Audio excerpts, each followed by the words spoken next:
Have you ever felt like you're losing yourself in a relationship? Like you're always anxious, walking on eggshells, second guessing every move? That's not love. That's the mental chaos toxic relationships create. And honestly, it can be absolutely devastating. Today, we're talking about how toxic relationships slowly damage your mental health and what you can do to get your life and peace of mind back. Let's get straight into it. But first, please don't forget to like, subscribe, and hit the bell so you never miss another video. A new relationship starts, and at first, things might feel exciting, passionate, even perfect.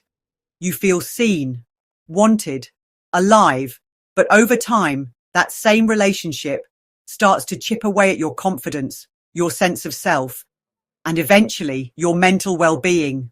Why? Because toxic relationships often run on control, manipulation, and emotional unpredictability. And when you're exposed to that over and over again, it rewires your nervous system to live in survival mode.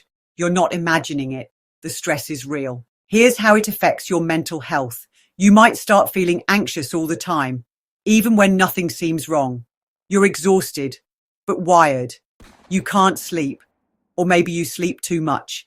You lose interest in the things you used to love, and worst of all, you begin to believe it's your fault. That's the really sneaky part. Toxic dynamics often make you question your reality. You're gaslit into thinking you're overreacting, too sensitive, or just hard to love. The reality, that voice of self-doubt, it's not yours. It was planted there by someone who benefits from your silence.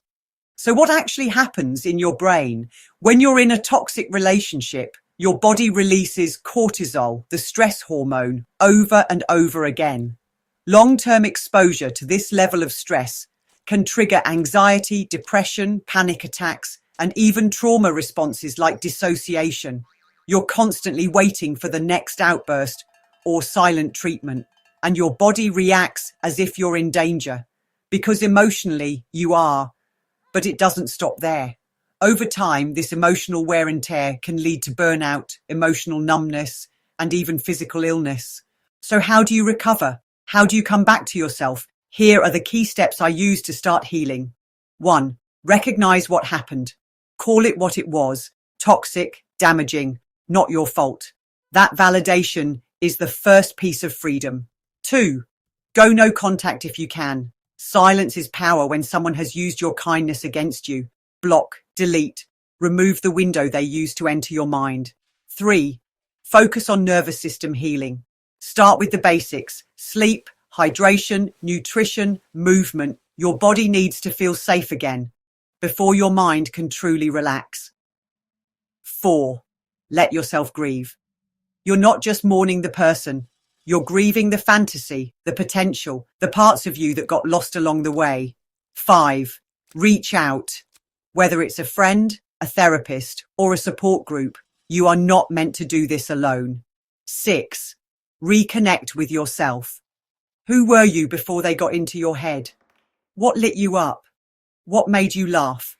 What brought you peace? Start there. Rebuild from there. If a relationship damaged your mental health, it doesn't mean you're broken. It means you were trying to love someone who didn't know how to love back without causing harm. And that is not your shame to carry. You deserve peace.